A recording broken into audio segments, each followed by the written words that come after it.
વચનામૃત પાન 356 પત્રાંક 415 414 પત્રાંક સુધી આપણે વાંચેલું.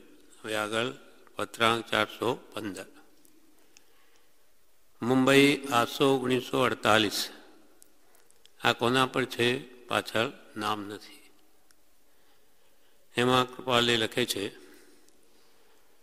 કોઈ પણ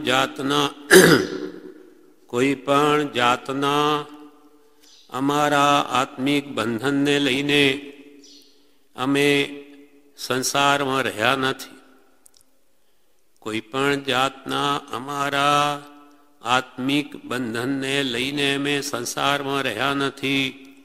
સ્ત્રી જે છે તેનાથી પૂર્વે બંધાયેલું ભોગ કર્મ નિવૃત્ત કરવું છે. સ્ત્રી જે છે તેનાથી પૂર્વે બંધાયેલું ભોગ કર્મ નિવૃત્ત કરવું છે. કુટુંબ છે તેનું પૂર્વેનું કરેલું કરજ આપી નિવૃત્ત થવા અર્થે રહ્યા છીએ. કુટુંબ છે તેનું પૂર્વેનું કરેલું કરજ આપી નિવૃત્ત થવા અર્થે રહ્યા છીએ. રેવા શંકર છે તેનું અમારા પ્રત્યે જે કંઈ માંગણું છે તે આપવાને રહ્યા છીએ. તે સિવાયના જે કંઈ પ્રસંગ છે તે તેની અંદર સમાઈ જાય છે. તે સિવાયના જે કંઈ પ્રસંગ છે તે તેની અંદર સમાઈ જાય છે. તનને અર્થે, ધનને અર્થે, ભોગને અર્થે, સુખને અર્થે, સ્વાર્થને અર્થે કે કોઈ જાતના આત્મિક બંધનથી અમે સંસારમાં રહ્યા નથી. આવો જે અંતરંગનો ભેદ તે જે જીવને નિકટપણે મોક્ષ વર્તતો ન હોય તે જીવ કેમ સમજી શકે? આવો જે અંતરંગનો ભેદ તે જે જીવને નિકટપણે મોક્ષ વર્તતો ન હોય તે જીવ કેમ સમજી શકે? દુઃખના ભયથી પણ સંસારમાં રહેવું રાખ્યું નથી. દુઃખના ભયથી પણ સંસારમાં રહેવું રાખ્યું છે એમ નથી. માન અપમાનનો તો કોઈ ભેદ છે તે નિવૃત્ત થઈ ગયો છે. ઈશ્વર ઈચ્છા હોય અને તેમને અમારું જે કંઈ સ્વરૂપ છે તે તેમના હૃદયને વિશે થોડા વખતમાં આવે તો ભલે, અને અમારે વિશે પૂજ્ય બુદ્ધિ થાય તો ભલે, નહીં તો ઉપર જણાવ્યા પ્રકારે રહેવું હવે તો બંધમાં ભયંકર લાગે છે. આટલો જ પત્ર છે. એમાં કૃપાલેવે કહ્યું, કોઈ પણ જાતના અમારા આત્મિક બંધનને લઈને અમે સંસારમાં રહ્યા નથી. એટલે કોઈ પણ પ્રકારની અમારા આત્મામાં કોઈ ઈચ્છા નથી. કોઈ પણ પ્રકારની ઈચ્છા અમારા આત્મામાં છે તેને લઈને અમે અહીંયા રહ્યા છીએ સંસારમાં, એવું નથી. કોઈ પણ જાતના એટલે કોઈ પણ પ્રકારની અમારા આત્મિક બંધનને લઈને એટલે કે આત્માની ઈચ્છાને લઈને અમે સંસારમાં રહ્યા નથી. તો પછી શા માટે રહ્યા છો? તો કે સ્ત્રી જે છે તેનાથી પૂર્વે બંધાયેલું ભોગ કર્મ નિવૃત્ત કરવું છે. સ્ત્રી પ્રત્યેનું જે દેણું છે તે પતાવવા માટે અમે રહ્યા છીએ. કુટુંબ છે તેનું પૂર્વેનું કરેલું કરજ આપી નિવૃત્ત થવા અર્થે રહ્યા છે. અને રેવા શંકર છે ભાગીદાર દુકાનમાં, તેનું પણ અમારા પ્રત્યે જે કંઈ માંગણું છે તે આપવાને રહ્યા છીએ. એના વિશે વિશેષ ખુલાસો કૃપાલદેવ એક બીજા પત્રમાં કરે છે. પત્રાંક 591 પાનું છે 461. 461 પાન ઉપર જણાવે છે પત્રાંક 591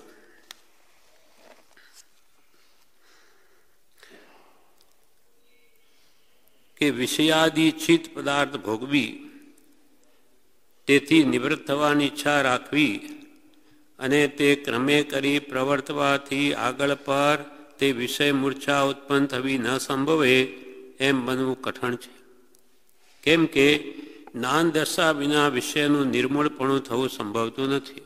કોઈ એમ આપણને લાગે કે એમના અંદરની ઈચ્છા ન હોય સંસાર 5 ઇંડના વિષયો ભોગવવાની, નહીં તો શા માટે રહે સંસારમાં? તો કે સંસારી જીવો જેને વિષય કસાયની વૃત્તિઓ છે તે એમ માને કે 5 ઇંડના વિષયો ભોગવી એથી નિવૃત્ત થઈ જાઉં, એમ બને નહીં. વિષયાદિ ઈચ્છિત પદાર્થ ભોગવી એટલે કે ભુક્ત ભોગી થઈ 5 ઇંડના વિષયો ભોગવી લીધા, જોઈ લીધું, એમ કરીને પછી નિવૃત્ત થવાની ઈચ્છા રાખવી અને પછી આગળ ઉપર તે વિષયો જોઈ લીધા છે માટે ફરી એવી ઈચ્છા ઉત્પન્ન ન થાય એમ સંભવવું બહુ કઠણ છે. એમ ન સંભવે એમ થવું કઠણ છે, કેમ કે જ્ઞાન દશા વિના વિષયનું નિર્મળપણું થવું સંભવતું નથી. જ્ઞાન દશા એટલે આત્મજ્ઞાન વિના અંદરથી 5 ઇન્દ્રિયોની વિષયોની તૃષ્ણા ઈચ્છા જતી નથી. કેમ કે જ્ઞાન દશા વિના વિષયનું નિર્મળપણું થવું સંભવતું નથી. માત્ર ઉદય વિષયો ભોગવ્યાથી નાશ થાય. જે કર્મ ઉદયમાં આવ્યું એ તો જ્ઞાની કે અજ્ઞાની જેમ સુખ દુઃખ રહિતા ન કોઈ, બધાને કર્મનો ઉદય તો છે જ, જ્ઞાનીને પણ છે, આપણને પણ છે. એટલે જે કર્મ ઉદયમાં આવી ગયું એ તો ભોગવ્યાથી છૂટે જ, પણ આપણને અને જ્ઞાનીમાં અંતર શું છે? આપણે નવા બાંધીએ જ્યારે જ્ઞાની તે ભોગવીને તેથી નિવૃત્ત થાય છે. એમને નવો બંધ નથી જ્ઞાનીને, કેમ કે તે વિષયાદિમાં એમને આસક્તિ નથી. માત્ર ઉદય એટલે કે ઉદયમાં આવેલા કર્મો વિષયો ભોગવ્યાથી નાશ થાય. એ કર્મ ઉદયમાં આવ્યું તો ખરી જવાનું, એ કંઈ રહે નહીં. એટલે કૃપાલ કે પ્રતિ સમયે જીવ છૂટી જ રહ્યો છે. કર્મ ઉદયમાં આવીને ભોગવાઈને જતું જ રહે છે, પણ આ નવા બાંધી લે છે તેનું શું?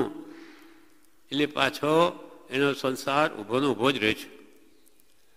માત્ર ઉદય વિષયો ભોગવાથી નાશ થાય, પણ જો જ્ઞાન દશા ન હોય તો ઉત્સુક પરિણામ.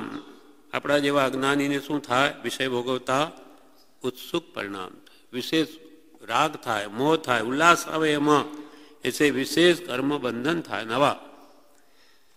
પણ જો જ્ઞાન દશા ન હોય તો ઉત્સુક પરિણામ વિષય આરાધતા ઉત્પન્ન થયા વિના ન રહે. વિશેષ એમાં રાગ થયા વગર ન રહે, અને તેથી વિષય પરાજિત થવાને બદલે વિશેષ વર્ધમાન થાય. આપણે જાણો કે હવે આપણું કર્મ ઓછું થઈ ગયું, ભોગવાઈ ગયું, પણ તે એ નિમિત્તે વિશેષ રાગ મોહ કરીને ફરી એથી પણ વિશેષ ગાઢા કર્મ બાંધી લીધા. પણ તેથી વિષય 5 ઇંદ્રિયના વિષયો પરાજિત થવાને બદલે વિશેષ વર્ધમાન થાય. આ જ્ઞાનીની દશા. હવે જ્ઞાનીને શું થાય? જેને જ્ઞાન દશા છે તેવા પુરુષો વિષયાકાંક્ષાથી અથવા વિષયોનો અનુભવ કરી તેથી વિરક્ત થવાની ઈચ્છાથી તેમાં પ્રવર્તા નથી. જ્ઞાની પુરુષોને મનમાં એમ નથી કે આ 5 વિષયો ભોગવી લઉં, એનો અનુભવ કરી પછી એનાથી છૂટી જાઉં, એમ ઈચ્છાથી તે 5 વિષયોમાં પ્રવર્તા નથી. જેને જ્ઞાન દશા છે, જે જ્ઞાની પુરુષ છે તેવા પુરુષો વિષયાકાંક્ષાથી, વિષયની ઈચ્છાથી અથવા વિષયનો અનુભવ કરી તેથી વિરક્ત થવાની ઈચ્છાથી, એકવાર જોઈ લઉં, ભોગવી લઉં, પછી એકવાર જોઈ લીધું, પછી મારી ઈચ્છા નિવૃત્ત થઈ જશે, એવી ઈચ્છાથી તેમાં પ્રવર્તા નથી. અને એમ જો પ્રવર્તવા જાય તો જ્ઞાનને પણ આવરણ આવવાયું છે. આવી ભાવના જો જ્ઞાની હોય તો એનું જ્ઞાન પણ જતું રહે, એના પર આવરણ આવી જાય. માત્ર પ્રારબ્ધ સંબંધી ઉદય હોય એટલે છૂટી ન શકાય, તેથી જ જ્ઞાની પુરુષની ભોગ પ્રવૃત્તિ છે. પ્રારબ્ધનો એવો બળવાન ઉદય છે, તેથી એથી છૂટી ન શકાય. છૂટવું હોય તો છૂટી ન શકાય. કૃપાલ કે અમારો ઉદય પરિસમાપ્તાને પામતો હોય તો અમે એક સમય પણ સંસારમાં નહીં રહ્યા. પણ આ અમને એવા કર્મ ઉદયમાં છે જે પકડી રાખે છે અને એના કારણે અમને આ સંસારમાં કે વ્યવસાયમાં વ્યવહારમાં પ્રવૃત્તું પડે છે, બેસવું પડે છે. માત્ર પ્રારબ્ધ સંબંધી ઉદય હોય એટલે છૂટી ન શકાય. તેથી જ જ્ઞાની પુરુષની ભોગ પ્રવૃત્તિ છે. ભગવાન તીર્થંકરો એમને શું કંઈ સંસારનો રસ છે? એ તો ઘરમાં હોય ત્યારે એક આત્મજ્ઞાની પુરુષને 1000 વર્ષ થઈ ગયા હોય દીક્ષા લઈને, તો એનો વૈરાગ કેટલો બધો બળવાન હોય. તેથી પણ વિશેષ વૈરાગ્ય તો ભગવાન તીર્થંકરો જ્યારે ઘરમાં હોય છે ત્યારે હોય છે. એમને ક્યાં રસ છે? પણ એ ભોગાવલી કર્મ એવું છે કે જે ભોગવીએ જ નિવૃત્ત થાય. બાકી તો જ્ઞાન ધ્યાનથી બધા ખપાવી જ નાખે, પણ એવા અમુક કર્મો હોય કે જે અમને ભોગવવા પડે. નહીં તો ઋષભદેવ ભગવાન તો 83 લાખ પુરુષોની ઘરમાં જ રહ્યા. આપણને લાગે કે એમને કંઈ ગમતું હશે, એવું નથી. એમનો તીવ્ર વૈરાગ્ય હોય છે, પણ એવો જ કર્મનો ઉદય છે કે એ પ્રમાણે ન ભોગવે તો એ કર્મથી છૂટી જ ન શકાય. તેથી પ્રારબ્ધ સંબંધી એમનો એવો ઉદય હોય છે કે છૂટી ન શકાય. તેથી જ જ્ઞાની પુરુષની ભોગ પ્રવૃત્તિ છે, અને તે પણ પૂર્વ પશ્ચાત પશ્ચાતાપવાળી. એમની કેવી અંતરદશા અલગ હોય છે. એક સૂર રાજા, સોમ ને સુરી, સૂર ને સોમ બે ભાઈ હતા, રાજપુત્ર હતા. એકને વૈરાગ્ય થયો તો સોમ મુનિએ દીક્ષા લીધી. વિહાર કરતા કરતા પોતાની દશા અદ્ભુત થઈ છે, અને પોતાના રાજ્યમાં જ્યાં હમણાં પોતાનો ભાઈ સૂર રાજા છે ત્યાં આવ્યા છે, અને નદીની પેલી પાર પોતે રહેલા છે. એટલે આ સોમ મુનિની પત્નીઓ રાણીઓની ઈચ્છા થઈ કે અમે પણ અમારા દિયરને પારણું કરાવીએ, આહાર પાણી આપી આવીએ. ત્યારે રાજાને કહ્યું કે અમારે જવું છે ત્યાં, પણ આ નદી આવેલી છે વચ્ચે, શું કરવું, કેવી રીતે જવું?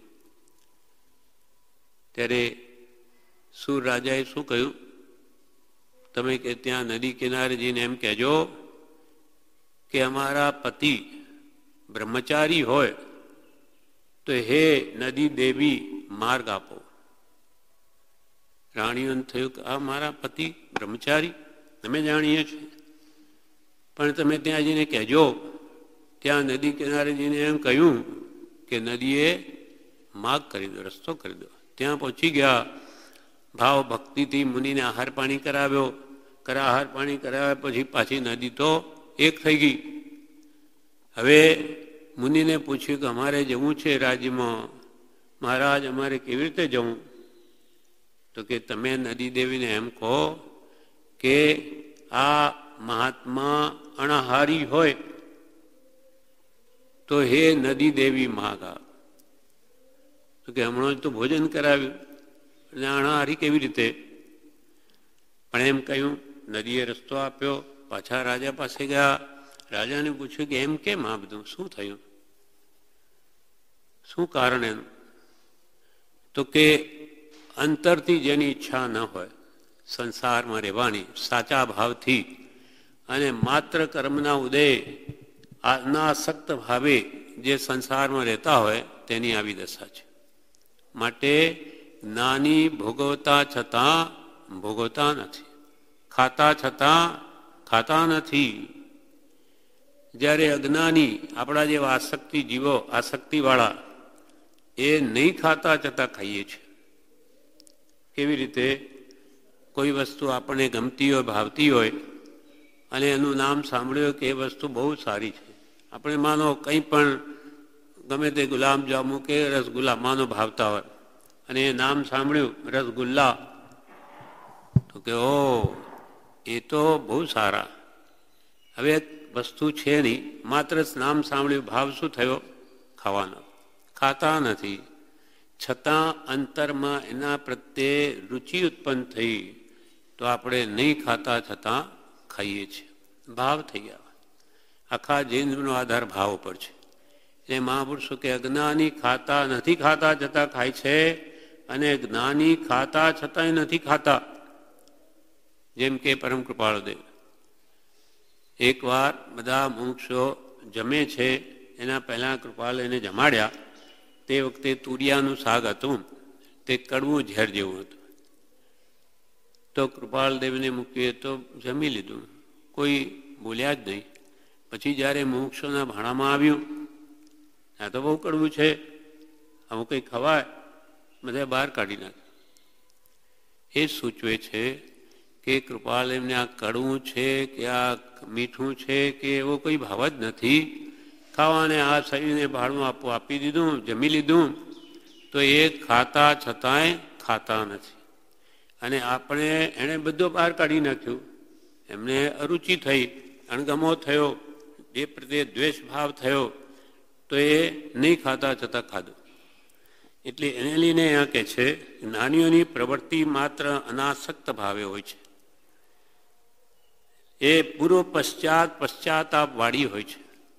એ પ્રવૃત્તિ કરતાં પણ અંતરમાં પશ્ચાતાપ હોય, અને પશ્ચાતાપ જ હોય, એને સારું માની નહીં 5 વિના વિષયોને. એટલે કૃપાલદેવે લખ્યું છે ભોગમાં યોગ સાંભળે તે હળું કર્મીનું લક્ષણ છે.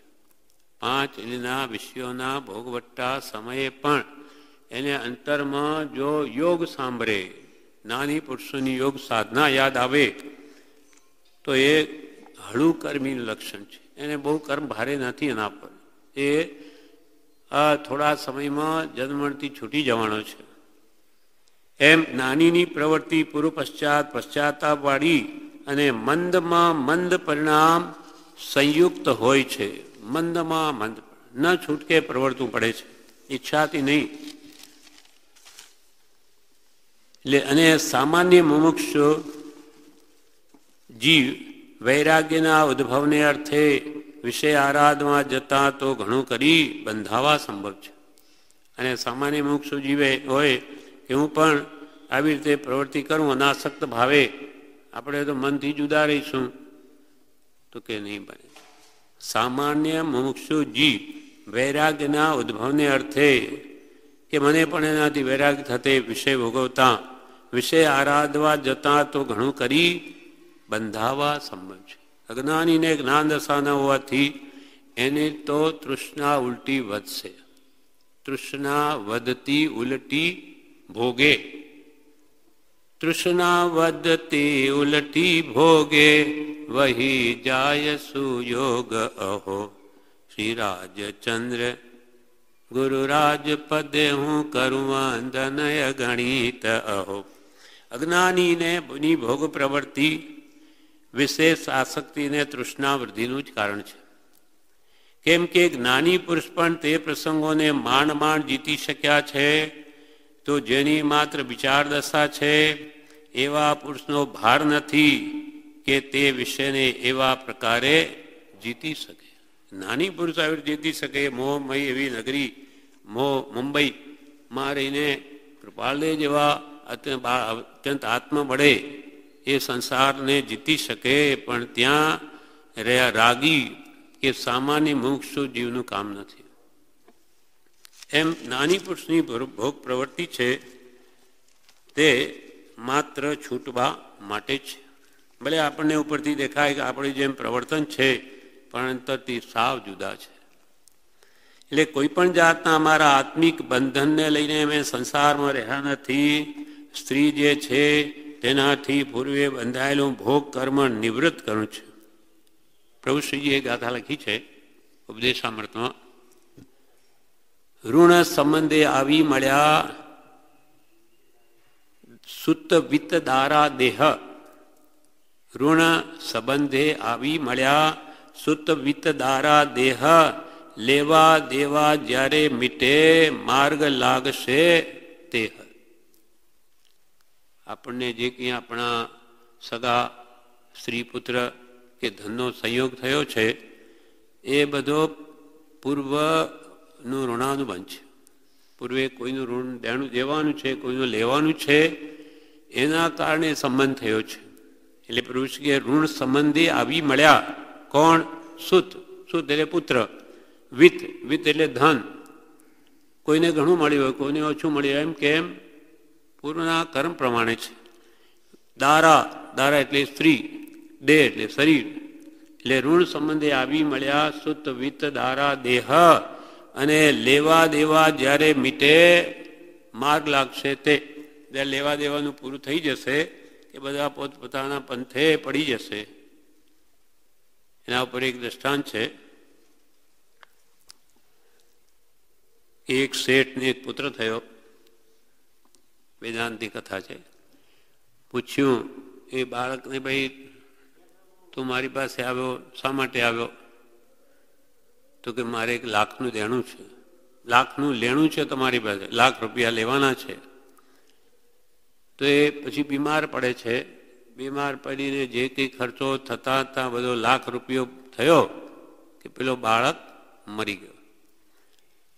એટલે બાપ પિતા પાસે લેણું હતું, પૂરું થયું, ગયો. બીજો બાળક જન્મ્યો. એને પૂછ્યું કે ભાઈ તારે શું લેવું છે મારાથી? તો કે 2 લાખનું લેણું છે. 2 લાખ રૂપિયાનું લેણું છે તારી પાસે, તમારી પાસે. પિતાને કહ્યું.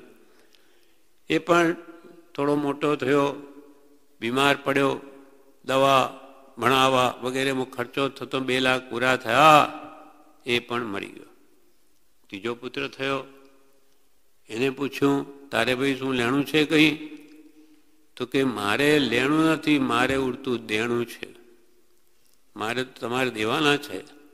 એટલે મોટો થાય છે, ભણે છે, ધંધો કરે છે. પિતા મરી જાય એના પાછળ પિતાના પણ ખર્ચો કરે જીવે ત્યાં સુધી, અને પછી પણ એના પાછળ ખર્ચો કરે. એમ આ બધું લેણું દેણું જે હોય એ નિમિત્તે જ આ બધા સગા સંબંધીઓ ભેગા થાય છે. આમ દરેક જીવ સાથે આપણા સંબંધો થઈ ચૂક્યા છે. અને લેણું દેણું પૂરું થાય એટલે બધા ચાલ્યા જાય છે. તેમ આ કૃપાલદેવ કહે છે કે અમે આ સંસારમાં રહ્યા છે આ બધું દેવા માટે રહ્યા છે.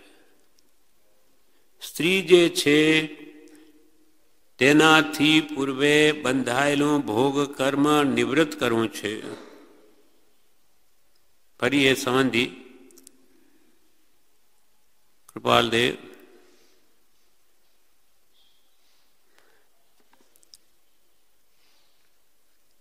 170 પાન ઉપર કહે છે, 37મા પત્રમાં,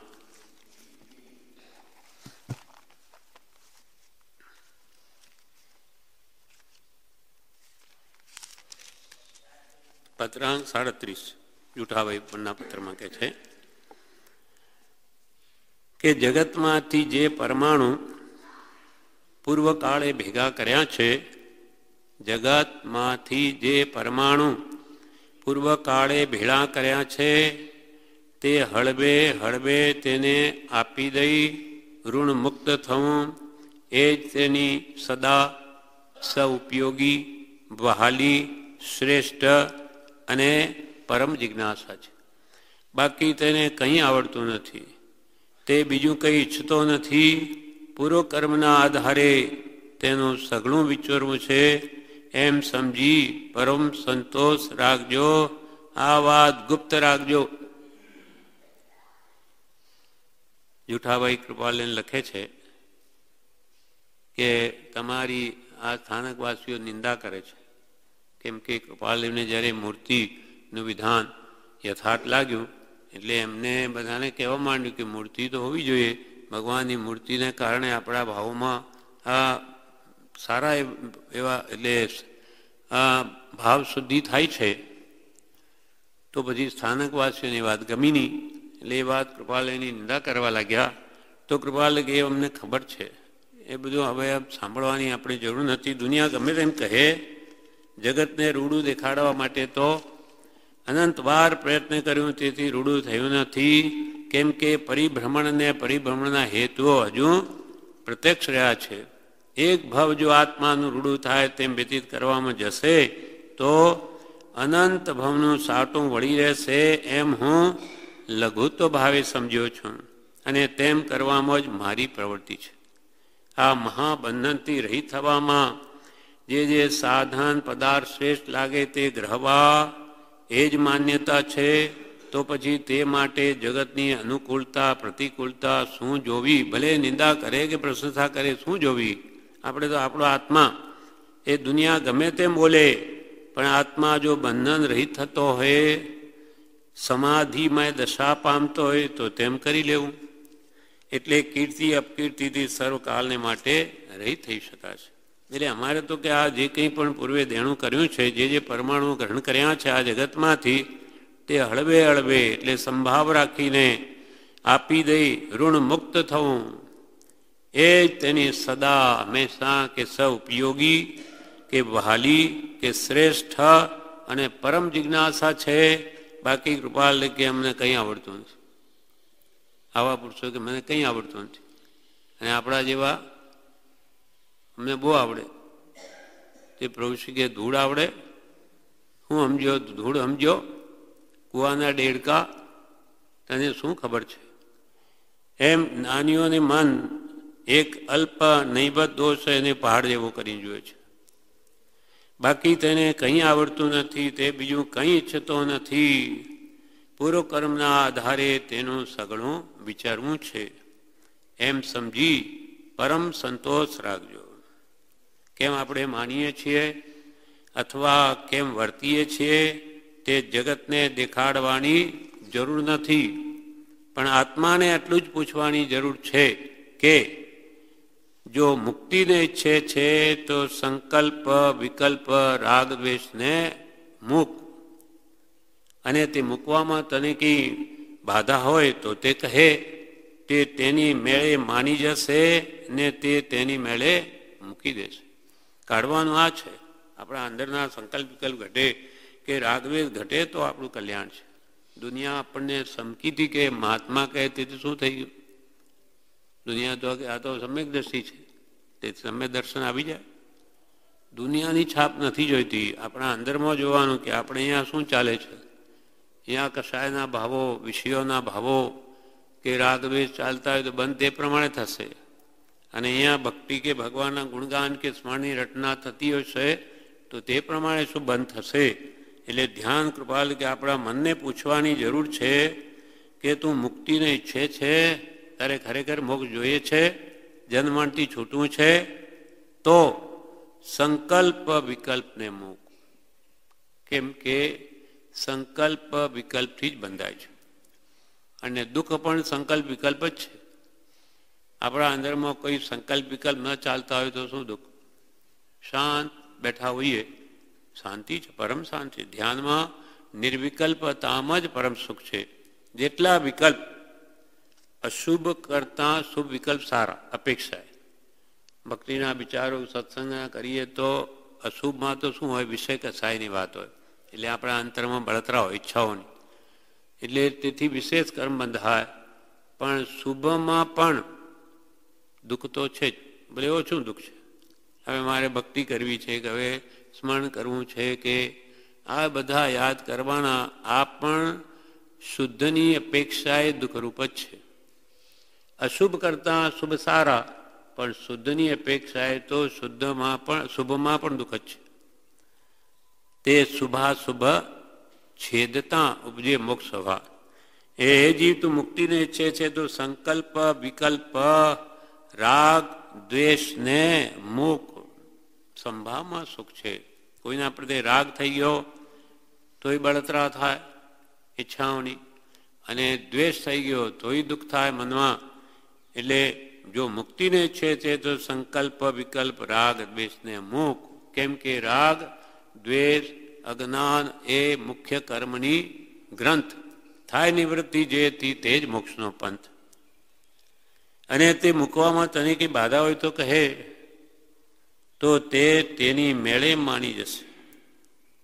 એ સમજી જશે કે ભાઈ ખરેખર આમાં દુઃખ છે તો છોડી દેશે. એને અંદરમાં સમજાવવું જોઈએ. સમજાય નહીં ત્યાં સુધી કંઈ રાગદ્વેષ જાય નહીં. ખોટા છે રાગદ્વેષ, મને બંધન કરાવે. એટલે કૃપાલે આગળ શું કે જ્યાં ત્યાંથી રાગ દ્વેષ રહિત થવું એ જ મારો ધર્મ છે. મારો એટલે આત્માનો ધર્મ છે. કૃપાલદેવ તો આત્માને જ પોતાનો માને, શરીરને માનતા જ નથી. એટલે આત્માનો ધર્મ તો રાગદ્વેષ રહિત હું એ જ છે. આત્મા રાગદ્વેષ છે જ નહીં. રાગદ્વેષ આ વિષય કસાયમાં છે.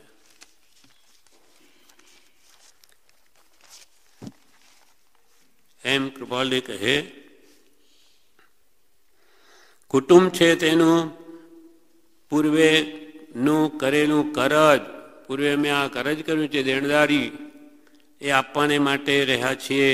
રેવા શંકર છે એમના ભાગીદાર, તેને અમારા પ્રત્યે જે કંઈ માંગણું છે, પૂર્વનું દેણું છે તે આપવાને માટે રહ્યા છીએ. તે સિવાયના જે કંઈ પ્રસંગ છે, એટલે કે ભાઈના બહેનના, કૃપાલદેવના ભાઈ બહેનો પણ ઘણા હતા, તો એમનું પણ જે કંઈ દેણું છે તે બધું આપવા રહ્યા છીએ. તે સિવાયના જે કંઈ પ્રસંગ છે તે તેની અંદર સમાઈ જાય છે. પણ અમે તનને અર્થે શરીરની સુખ શાતા રહે એના માટે અમે સંસારમાં રહ્યા છીએ, કે ધનને અર્થે પૈસા ભેગા કરવા માટે રહ્યા છીએ, કે ભોગને અર્થે, કે 5 વિષયો ભોગવાને માટે, કે સુખને અર્થે અમે સંસારમાં રહ્યા નથી. કે ભાઈ સંસારમાં રહીએ તો અમે સુખી રહીએ અને ત્યાગ કરીને જઈએ તો દુઃખી થઈ જઈએ, એવું નથી. એવો કોઈ અમારો અભિપ્રાય નથી.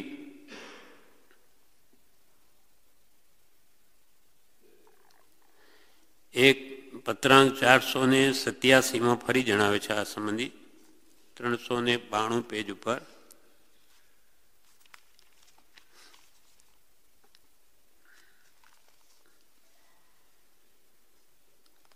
કૃપાલદેવ આ પત્રમાં લખે છે, 487 પત્રમાં અંબાલાલબેન લખે છે, આટલી વાતનો નિશ્ચય રાખવો યોગ્ય છે.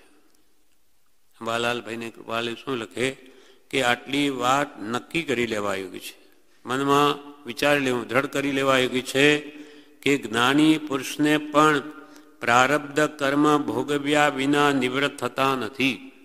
કે ભાઈ જ્ઞાની થઈ ગયા, આત્મજ્ઞાન થઈ ગયું એટલે એમને તો બધો કર્મ એક સાથે જ બધા જતા રહે એવું નથી. જ્ઞાની કે અજ્ઞાની સુખ દુઃખ રહિત ન કોઈ, એમને પણ કર્મનો ઉદય હા આપણી જેમ, પણ જ્ઞાની વેદે ધૈર્યથી, જ્યારે અજ્ઞાની બેસદે રોય. અજ્ઞાની રડતા ભોગવે આ જ્ઞાનથી માટે નવા બાંધે, જ્ઞાની ક્ષમતાએ ભોગવે માટે એનું કર્મ નિવૃત્ત થાય, નવું ન બંધાય, પૂરું ન ભોગવાઈને પૂરું થાય. એટલે કૃપાલ કે આટલી વાતનો નિશ્ચય રાખવો યોગ્ય છે કે જ્ઞાની પુરુષને પણ પ્રારબ્ધ કર્મ ભોગવ્યા વિના નિવૃત્ત થતા નથી. અને અભોગવ્યે નિવૃત્ત થવાને વિશે જ્ઞાનીને કંઈ ઈચ્છા નથી. જ્ઞાનીને એવી ઈચ્છા નથી કે પણ હવે આપણે જ્ઞાન થઈ ગયું, હવે આપણે કર્મના ફળ ભોગવા જ ન જોઈએ, અમે શાના ભોગવીએ, હવે તો જ્ઞાની થઈ ગયા, એવી ઈચ્છા પણ એમને નથી કે ભાઈ અમારે દુઃખ કંઈ નહીં આવો. ભગવાન મહાવીરને કેટલું દુઃખ આવ્યું, 6 મહિના સંગમે દુઃખ આપ્યું, શૂળ પાણી યક્ષના પણ અનેક દુઃખ પડ્યા, કાનમાં ખીલા ઠોકાયા કાનમાં. એમને એવી ઈચ્છા નહીં કે અમને ખીલા નહીં ઠોકાવો જોઈએ, અમને આવું દુઃખ હોય.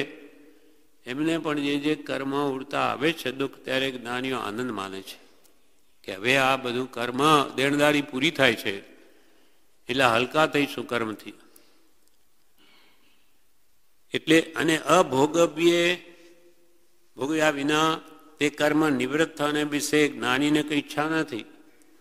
જ્ઞાની સિવાય બીજા જીવને પણ કેટલા કર્મ છે, આપણે જેમ જ્ઞાની સિવાય બીજા જીવોને પણ કેટલા કર્મ છે કે જે ભોગવી જ નિવૃત્ત થાય. આપણે પણ એવા નિકાચિત બંધ હોય કે જે જ્ઞાન ધ્યાનથી અમુક ખપાવી શકીએ, પણ અમુક તો ભોગવા જ પડે. એવા આપણે બાંધ્યા હોય તો એમ કરવું પડે, ત્યાં કોઈનું સિફારી ચાલે નહીં. પણ કેટલાક કર્મ બીજા જ્ઞાની સિવાય બીજા જીવને પણ છે કે જે ભોગવ્યે જ નિવૃત્ત થાય, અર્થાત તે પ્રારબ્ધ જેવા હોય છે એવા જ પ્રારબ્ધ હોય છે. તથાપિ તો પણ ભેદ એટલો છે, જ્ઞાનીને અજ્ઞાનીને કર્મ ભોગવવામાં ભેદ એટલો છે કે જ્ઞાનીની પ્રવૃત્તિ પૂર્વોપાર્જિત કારણથી માત્ર છે. જ્ઞાનીની પ્રવૃત્તિ કેવી છે? પૂર્વોપાર્જિત પ્રારબ્ધના કારણથી, પૂર્વે બાંધેલું છે માટે તે ઉદય ભોગવે છે. ઉદય ભોગવે સમકીતિ કરે ન નૂતન બંધ મહિમા જ્ઞાન વૈરાગ્ય. આત્મજ્ઞાન અને તેને કારણે અંતરમાં અત્યંત સંસાર તે અનાસક્ત ભાવ હોવાથી, તીવ્ર વૈરાગ્ય હોવાથી એ જ્ઞાની તે ઉદયને સમભાવે ભોગવી લે છે, આર્ત ધ્યાન કર્યા વગર.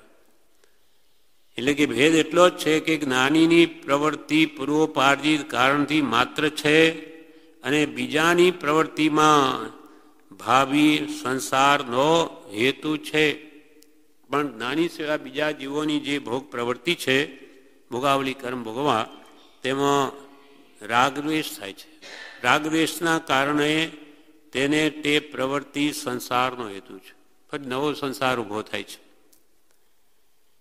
અને બીજાની પ્રવૃત્તિમાં ભાવિ સંસારનો હેતુ છે માટે જ્ઞાનીનો પ્રારબ્ધ જુદું પડે છે, અજ્ઞાની કરતાં જુદું પડે છે. કેમ કે એમને નવીન બંધ નથી. એ પ્રારબ્ધનો એવો નિર્ધાર નથી કે તે નિવૃત્તિ રૂપે જ ઉદય આવે કે ભાઈ જ્ઞાન થઈ ગયું એટલે હવે એને તો કંઈ કર્મની પ્રવૃત્તિ હોય નહીં, એમને તો નિવૃત્તિ જ હોય, એવું કોઈ નિયમ નથી. એ પ્રારબ્ધનો એવો નિર્ધાર નથી, નક્કી નથી કે તે નિવૃત્તિ રૂપે જ ઉદય આવે, એટલે કે પ્રવૃત્તિ રૂપે આવે જ નહીં, એવું નથી. દ્રષ્ટાંત આપે કૃપાલદેવ. જેમ શ્રી કૃષ્ણાદિક જ્ઞાની પુરુષ, શ્રી કૃષ્ણ જ્ઞાની પુરુષ છે, ક્ષાયક સમ્યક દ્રષ્ટિ છે. કૃપાલદેવ જેવું ક્ષાયક સમ્યક દ્રષ્ટિ, શ્રી કૃષ્ણ પણ ક્ષાયક સમ્યક દ્રષ્ટિ જીવ છે. કૃષ્ણ આદિક, આદિકમાં શ્રેણિક મહારાજા, ક્ષાયક સમ્યક દ્રષ્ટિ. ભરતેશ્વર ભગવાન ઋષભદેવના પુત્ર, ક્ષાયક સમ્યક દ્રષ્ટિ. છતાં ત્રણેય કોણ છે? ત્રણેય રાજાઓ છે. રાજ્ય ભોગવવું પડે છે, રાજ્યમાં રહેવું પડે છે.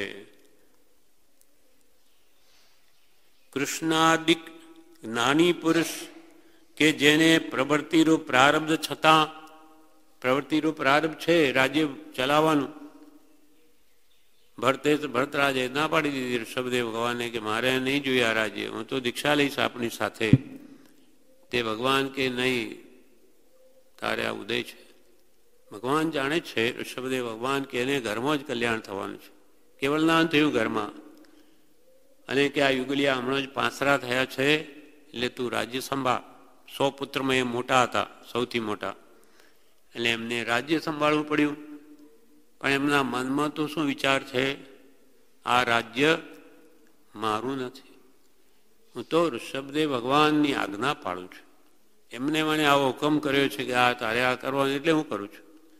મારે તો એની આજ્ઞામાં કલ્યાણ છે. તો એમણે રાજ્યને કોઈ દિવસ પોતાનું માન્યું જ નથી, એટલે ઘરમાં રહેતા છતાં પણ છૂટે છે. શ્રી કૃષ્ણ પણ એવા વૈરાગ્ય હતા, પોતાની પુત્રીના લગ્ન પોતે નહોતા કરતા. અને પુત્રીઓને કહે કે ભાઈ તમારે રાણી થવું છે કે દાસી થવું છે? તો બધી શું કહે? રાણી થવું છે. તો એને શું કહે? જા નેમિનાથ ભગવાન પાસે જા, દીક્ષા લઈ લે, તો ખરેખર રાણી થઈશ. પછી જોયું એક દિવસ કે આ એક માતાએ એમ કહ્યું કે તું પિતાને એમ કહીશ ને તો તને પરણાવશે નહીં. તો એમ કે જે મારે તો દાસી થવું છે. એક પુત્રીએ એમ કહ્યું, એટલે પછી હવે એટલા વૈરાગી છે કે એનો ભાવ બગડશે, મનુષ્ય ભાવ. એટલે શ્રી કૃષ્ણ શું ઉપાય કરે? એ વીરો સાલવી કરીને એમનો સેવક છે, એમની સાથે જ રહે, જે સાવ બુદ્ધુ છે, બુદ્ધિનો. એને પૂછ્યું, હવે બધા આખા રાજ્ય દરબારમાં સંમતિ લેવી કે રાજ્ય પુત્રી રાજાની આપે તો લોકો ટીકા કરે, એટલે પછી શું એની પ્રશંસા કરે વીરા સાલવીની શ્રી કૃષ્ણ, કે આ કેટલો બળવાન છે ખબર છે તમને? તો કે શું? બોલો મહારાજ. તો કે એને એક સાથે હજારો સેનાને એક મુઠ્ઠીથી જ બધાને દાબી દીધી. એટલો બળવાન. પણ અસલ એને કરેલું શું કે ઘડા ઉપર કોઈ મીઠો પદાર્થ હશે એટલે સેંકડો માખીઓ બમણતી હતી. એટલે એકદમ એને હાથથી દાબીને બધીને ઘડામાં દાબી દીધી. પણ એનો ઉપનય બીજો બતાવ્યો કે તો કેટલો બળવાન છે કે બધી સેનાને એક મુઠ્ઠીમાં જ દાબી દીધી. તો કે હા, ખરેખર મહાબળવાન છે. પછી બીજો આ વિરોધ ચાલ્યું કેવો બળવાન કે નદીનો રેલો જતો હતો, નદીનો. એને એક પગ ખાલી આડો કરીને આખા એ પાણીના જે પ્રવાહને જ રોકી લીધો. ઓહો, એટલું બળવાન. એને કરેલું શું, ગાડાનું પેંડું હોય એના અંદર પાણીનો વાળો જાય. ગાડીનું પેંડું કેટલું હોય, 2-3 ઇંચ. એમાં એને પગ મૂકીને એ પાણીને રોકી લીધું. એટલે શ્રી કૃષ્ણે બધાને કહે નદીનો જે પ્રવાહ છે ને એક પગથી રોકી લીધો. આ તો એ મહાન સુરવીર છે. તો હો, મહાન સુરવીર છે બધા કહેવા લાગે. તો એને હું મારી પુત્રી આપું છું. એ બધા કોણ ના પાડે, એટલો બલવાન છે. પછી પેલા વીરા સાળવીને પેલા કહી દીધેલું કે જો તારે બોલવાનું નહીં, તારે હું મારી પુત્રી આપીશ. તો કે મહારાજ હું ક્યાં અને આપની પુત્રી ક્યાં, મારે નહીં જોઈએ, તું ચૂપ રહે, તારે બોલવાનું નહીં. પછી એને પરણાવી, એને દાસી થવું હતું. હવે ઘરમાં એ કામ કરે, પલંગ પર બેસી રહે અને પેલો વીરો સાલવી હંમેશા પાણી લાવે, રસોઈ કરે, બધું કરે. એટલે થોડા દિવસ પછી પૂછ્યું કૃષ્ણ મહારાજે, ભાઈ શું તારી પત્ની કેમ છે? તો કે મહારાજ એ તો આપની પુત્રી છે, એટલે એ તો બેસી રહે છે પલંગ પર, આરામ કરે છે. તો કામ કોણ કરે? હું કરું મહારાજ. હે, તું પુરુષ થઈને આવા કામ કરે? જો બીજી વાર તેવા કામ કર્યા એની પાસે જો નહીં કરાવ્યા તો તને હું શિક્ષા કરીશ. જા, કાલેથી બધી રસોઈ પાણી બધી એની પાસે કરાવો. તું પુરુષ થઈને એનો પતિ છે, તું જો નહીં કર્યું તો પછી હું શિક્ષા કરશે. પછી જેવો ઘરે ગયો એને કહ્યું ઉઠ, પાણી ભર. આજ કે એમ કેમ બોલે? આ તો પાણી ભર તું, નહીં તો આ જો આ લઠ્ઠર, આ દંડો. ઊભી થઈ. પછી કે રસોઈ કરવી પડશે તારે. એટલે વધારે ત્રાસી. આ શું? હા, તો આજે મને મારી નાખશે શું? એટલે એ તો ભાગી સીધી ઘરે, પિતાના ઘરે, કૃષ્ણના ઘરે આવી ગઈ. મારે નથી રહેવું ત્યાં. કેમ? મારે દાસી નથી થવું. તો શું થવું છે? રાણી થવું છે? તો કે હા, તો જા ભગવાન નેમિનાથ પાસે. એવી શિક્ષા આપી દીધી કે એ ત્રાસીને ગઈ ભગવાને. એમ આવા અંદરથી કેટલો વૈરાગ્ય હશે કે કોઈ પણ પોતાની પુત્રી પણ સંસારમાં રહીને અનંત દુઃખ ભોગવે અથવા સંસાર વધારે એવી અંતરથી ઈચ્છા નથી. પણ બહારથી હવે કર્મને આધીન સંસારમાં રહેવું પડે છે. એમ કૃપાલદેવ આ દ્રષ્ટાંત આપે છે કે જેમ શ્રી કૃષ્ણાદિ જ્ઞાની પુરુષ કે જેને પ્રવૃત્તિરૂપ પ્રારંભ છતાં જ્ઞાન દશા હતી, જેમ ગ્રસ્તાવસ્થામાં શ્રી તીર્થંકર ભગવાનનું પણ આપી દીધું કે જેમ ગર્ભથી જ જ્ઞાની છે, જન્મ્યા ત્યારથી 3 નામના ધરતા છે બધા તીર્થંકર ભગવાન. તો એમને સંસારમાં ગમે. ગર્ભ શ્રીમંત, ગર્ભ જ્ઞાની એવા ગ્રસ્ત અવસ્થામાં રહેતા તીર્થંકર, એમને પણ આરું પ્રારબ્ધ હોય છે, તેથી એમને ઘરમાં રહેવું પડે છે. જેમ ગ્રસ્તાવસ્થામાં સ્થિર તીર્થંકર એ પ્રારબ્ધ નિવૃત્ત થવું તે માત્ર ભોગવ્યાથી સંભવે છે. એવું જ નિકાચિત ભોગાવલી કર્મ છે કે જ્યાં સુધી એ ભોગવે નહીં ત્યાં સુધી એ જાય નહીં. તે કર્મ માત્ર ભોગવ્યાથી સંભવે છે. કેટલીક પ્રારબ્ધ સ્થિતિ એવી છે કે જે જ્ઞાની પુરુષને વિશે તેના સ્વરૂપ માટે જીવોને અંદેશાનો હેતુ થાય. આવી રીતે પ્રવૃત્તિ જુએ ઉપરથી ગ્રસ્તની, અથવા કોઈ વ્યવહાર જુએ કે આ જ્ઞાની થઈને કેમ છોડતા નથી, અથવા આ વેપાર કેમ કરે છે, આ તો જ્ઞાની છે. એટલે આપણા જેવો જીવોને શંકા પડે કે ભાઈ આ જ્ઞાનીનું લક્ષણ નહીં, તો ઘરમાં બેઠા આપણી જેમ જ રહે છે, એને કુટુંબ છે, વ્યવસાય કરે, એ જ્ઞાની શાના? એમ કૃપાલે કહે છે કેટલી પ્રારબ્ધ સ્થિતિ જ્ઞાનીની એવી હોય છે કે તે જ્ઞાની પુરુષને વિશે તેના સ્વરૂપ માટે જીવોને અંદેશાનો હેતુ થાય, શંકા થાય. અને તે માટે થઈ જ્ઞાની પુરુષો ઘણું કરી જડ મૌન દશા રાખી પોતાનું જ્ઞાની પણ અસ્પષ્ટ રાખે છે. જડ જેવા રે, જાણે એમ કંઈ જાણતા નથી, એવી રીતે ઘરમાં રહે છે.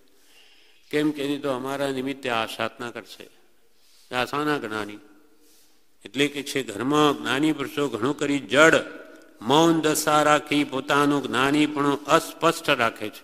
તથાપિ પ્રારબ્ધ વસા તે દશા કોઈને સ્પષ્ટ જાણવામાં આવે, એવો કોઈને જાણવા આવી જાય સાચા જ્ઞાની જ છે, તો પછી તે જ્ઞાની પુરુષનું વિચિત્ર પ્રારબ્ધ તેને અંદેશાનો હેતુ થતો નથી. જેમ કે પ્રભુશ્રીજી સૌભાગભાઈ, એમને કોઈ શંકા નથી. દેવકર્ણજી જે પહેલા તો કહેલા જ્ઞાની એ વિશે શું કહેવાના છે, પછી જ્યારે એકદમ દશાની ખબર પડી પછી તો કે અમે એના ઘોડિયા પણ ઝુલાવીશું, છતાં સંદેહ ન પામીએ, જ્ઞાની જ છે, ભલે એના ઘોડિયા ઝુલાવીએ તો. એવી જ્યારે જ્ઞાની પુરુષ પ્રત્યેનું વિચિત્ર પ્રારબ્ધ એને સ્પષ્ટ જાણવામાં આવે કે એ તો કર્મને કારણે જ છે, ત્યારે પછી એને કોઈ અંદેશાનો હેતુ થતો નથી, શંકા થતી નથી. આ પ્રમાણે કૃપાલદેવ કહે છે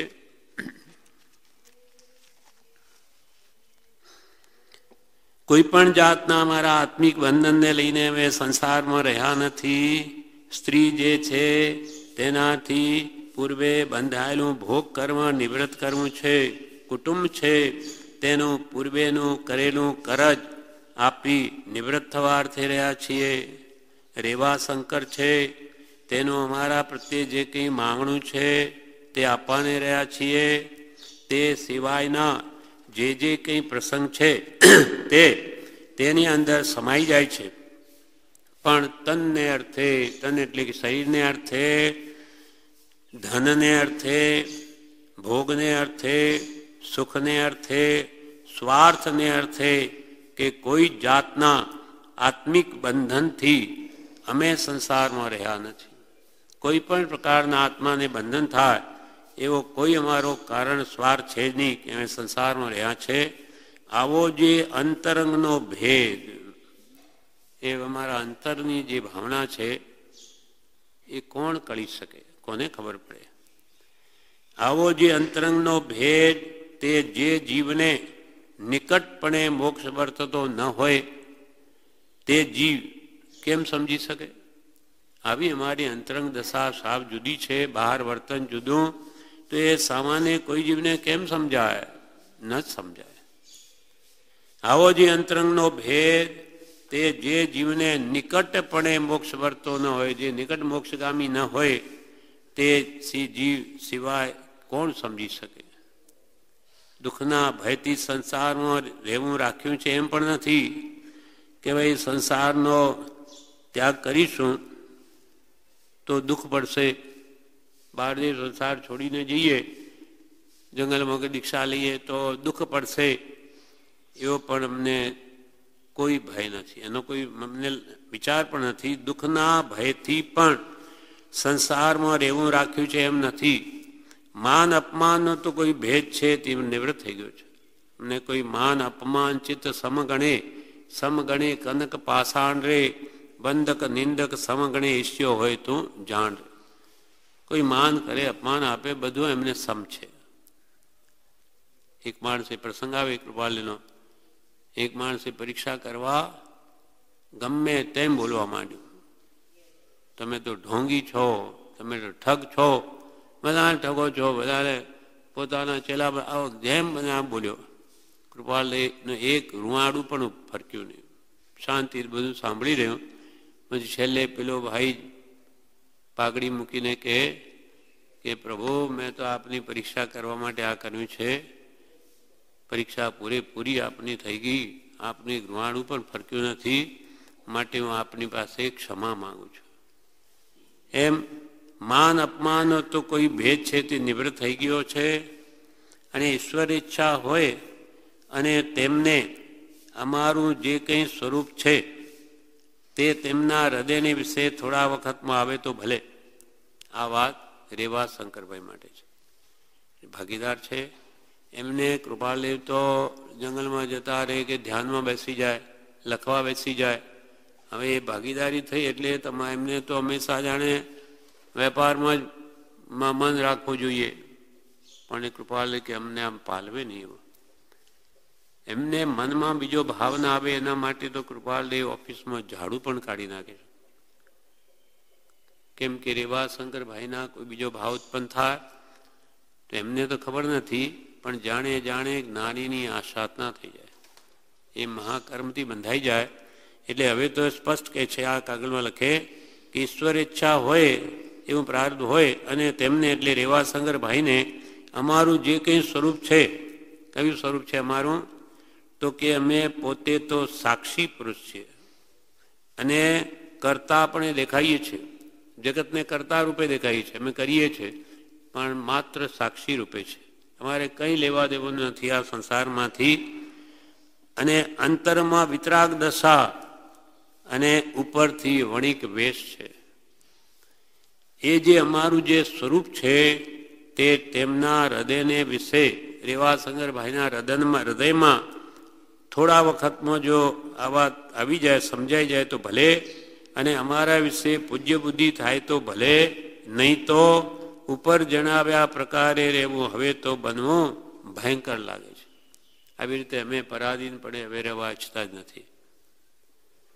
આ પ્રમાણે કૃપાલદેવની અંતરંગ આત્મદશા ભલે બાયથી વણિક વેશ છે પણ અંદરથી વિરક્ત ભાવ છે, એ આ પત્રમાં જણાવ્યું છે. એનું વિવેચન નથી માટે આ પત્ર હવે પૂરો થઈ ગયો. નવો પત્ર 416 તે આવતીકાલે લઈશ.